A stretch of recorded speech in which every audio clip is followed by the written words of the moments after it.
nongere mbasuhuze abadukurikiye twishimira uburyo mu gukurikirana buri munsi cyangwa uburyo muri kumwe natwe turi mu rugendo rurerure nkuko twabitangiye tubivuga turimo turasura abanyeshuri iki ni ikigo cya Kabuga Fadaramon TSS turimo turasura abanyeshuri bacu bagiye bari mu stage hirya no hino uyu munsi rero reka mvuga ngo byatubere nk'igitangaza cyangwa ni ibintu byiza cyane twabashe gusura umunyeshuri wacu nkuko mumureba hano kurekara araza kubibwira ni umunyeshuri wiga mu mwaka usoza amashuri yisumbuye reka atangira twibwira naho tumusanze atubwire atworeyante neza. Murakoze cyane amazina yanjye nitwa Dorcas Umwizerwa niga muri Fadaramon Kabuga TSS muri Level 5 Multimedia. Ubu ngubu ndi gukorera stage cyangwa imenyereza mwuga kuri radio Huguka 105.9 niho muyikurikira. Umwizerwa Dorcas urakoze radio Huguka ikorera hehe? Rangira umuntu utahazi yego bashobora kuba bahazi bayikurikirana buri munsi ariko tubwire kuko nge nahageze ndatungurwa sa naho ntari mazi harangire n'undi wese ushobora kugira imyumvire nk'yanjye cyangwa waba atahazi. Radio Huguka ikorera mu ntara y'Amajyepfo akarere ka Muhanga umurenge wa Nyamabuye ngo ni mu kagari ka Gahogo abazi ku ivuriro rya La Providence ni nyuma yaho gatoya uhageze umuntu wese wabaza ko ati wanyetse kuri Radio Huguka yatakugeza. Okay, urakoze Dorcas kubyiza utubwiye ndetse no kuba ufashije abantu kubarangira watangiye tubwira yuko uri mwimenyereza ndetse ariyo dukunze kwita industrial attachment cyangwa imenyereza mwuga tuzi ko ari amasomo uba wareze theory ubugiye gushyira muri pratique. Uraza kudusangiza mu buryo burambuye cyangwa utubwire ibintu ubona bihambaye wahungukiyemo hano bitandukanye n'ibyo waboneraga ku ishuri nubwo pratique mwayikoraga nubwo mwari mufite studio ese hano uko wahabonye uko hateye ubona bitandukaniye he no ku ishuri? Iki kibazo ni ikibazo cyiza cyane uburyo nyine ngiye kukigusubizamo ku ishuri urabizi dufite studio ariko ni studio nyine akenshi twifashisha mu bintu bya recording ari recording gusa nyine ukarecordinga ukeditinga amajwi cyangwa se ukaba waza nyine ugafatiramo n'amafoto yenda cyangwa amashusho mu buryo bumwe cyangwa ubundi ariko nyine hano kuri Huguka ho ubuzi ko ibintu muri gukora biri kumvikana mu gihugu hose ni radio yumvwa mu gihugu niyo mpamvu nyine bitandukanye nyine studio yaho ubona ko nyine irenzeho nyine kuyo ku ishuri nyine kubera ko iyo ifata nyine ibintu byumvikana mu gihugu. Okay, ni byiza cyane ubwo bitewe naho biba binagera cyangwa naho biba bigenda hose. Ese iyo urebye nk'amasomo hari amasomo wagiye wiga ku ishuri ugeze hano biba ngombwa kuyasubiramo uyakorera pratique. Ni nka yahe masomo uvuga ko wakavarenze ukagiraho ubumenyi burenze ndetse ku buryo uvuga uti n'umwana wabashe gukora industry ariko atakoze muri kariyeri wenda atabashe gukora muri studio nk'iyi hari amasomo wumva yuko ari ikintu wamurushije? Hari nk'ibintu wumva wungutse ndetse wanakumbuza n'undi wese utarakoze industrial attachment ari muri studio? Ikintu nyine cya mbere kinini nungutse hari ibintu byinshi nyine muri studio ya hano cyane cyane navuga nyine nko kuri mixer iri hano sinzi ne abantu nyine bari buze baraza kuyibona ni mixer nziza cyane iriho igice kimwe cyane nyine ushyiriraho mic nyine kugira ngo abantu babe bakumva akaba n'ikindi gice mwahurizaho amaradiyo yose mu gihugu mushaka kuba mwahuza n'andi maradiyo yaba za Radio Rwanda yaba se Isango Star nyine ni radio zigira nko muri 6 dutekereza akaba n'indi rero iyo ifite nyine ahantu ukontrolera amajwi nyine yaba volume yo muri studio cyangwa volume y'ibintu biri kumvikana nyine kuri radio ibyo abantu bari kumvikana nyine ko kuba wabasha nyine kumenya iyo mixer kabuzi nyine ngo biragenda gute ni gute nashyiraho mic ni gute nahuza n'andi maradiyo nyine ni ibintu byiza cyane nyine byaranshimishije cyane. N'ikindi nize cyane ni audio editing gukora amascript y'inkuru kurikodinga neza nyine ijwi byose nibyo nagiye niga cyane hano nabonye nyine byangiriye umumaro munini. Okay, Dorcas hari ibintu abantu bakunda kumva cyane cyangwa bikabacanga nanjye nishyiremo bikaducanga. Buriya bijya bishoboka yuko radio hari radio mfite iwanjye cyangwa mfite muri telefone. Ese iriya radio niyo iyi ngiyi twadukurikirana hano ubereye muri studio? ni ahangaha turi nyine ibyo tuba turi gukora nibyo muba muri kumva hariya, nibyo biba birimo kumvikana ku nyakiramajwi muba mwatwohereje cyane. Okay, good. Dorcas, nagira ngo udufashe noneho utubwire udusangize ukigera hano mu gihe umaze watubwiye ko watangiye stage ku itariki ya 20. Ni ikihe kintu cyakugoye? Kuko burya mu magorane ni naho umuntu yigira. Ikintu cyakugoye ugahita uvuga uti mu bwonko bwanjye kino kintu kigiyemo utazigera wibagirwa. Ikintu cyakugoye ni ikihe, cyakwigishije iki? Ndatekereza nta kintu kigeze kingora cyane kuko naraje abantu baniye tubanza turamenyana neza, communication nyine yari iri hejuru kandi nyine ubucuti nicyo kintu cya mbere, kandi nyine ifite inshuti ziragufasha nyine muri buri kimwe n'ikintu cyose waba ufite ikibazo bakabasha kugusobanurira.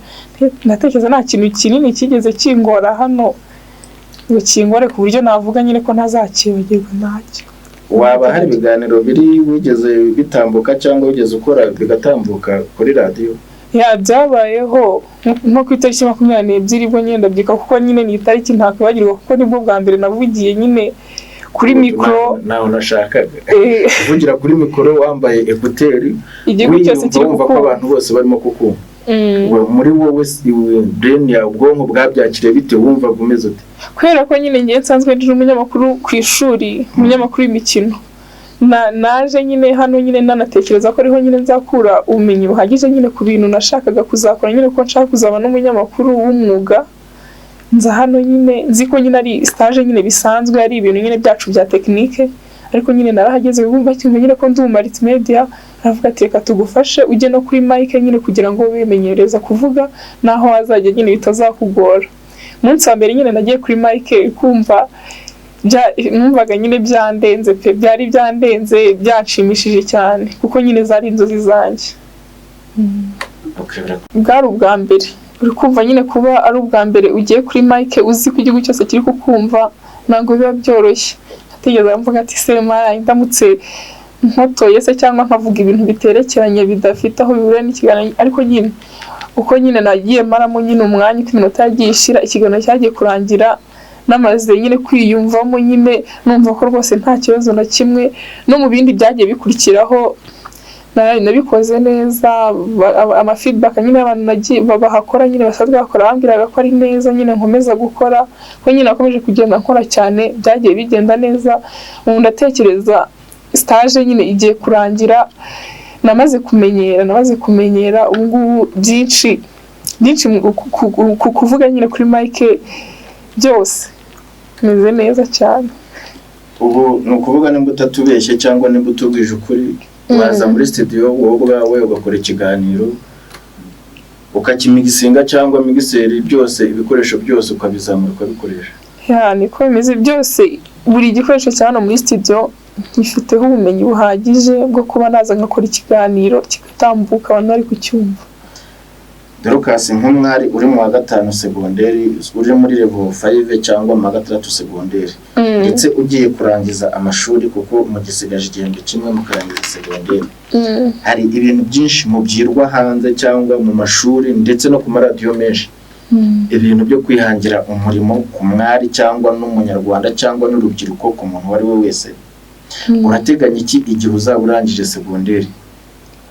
Ikintu nteganya ni byinshi, sinzi niba ahubwo byose nabivuze nzi ko nabirangiza ahubwo kuko mba ntekereza ibintu byinshi nta hantu na hamwe ntazashakira, yaba kuba nabona ikiraka yenda twiga ibintu bya kamera, ushobora kuba nabona ikiraka cya kamera ntabwo nacyanga, nagenda nkagikora ikiraka cya sonorisation cyangwa se no kuza nahangaha nabwo biramutse bishobotse nkagaruka nkazajya nkora izo script ayo madocumentary bikabya kuna ko akinwa nyine mu biganiro bigiye bitandukanye byose nyine nta hantu ntazashakira nyine.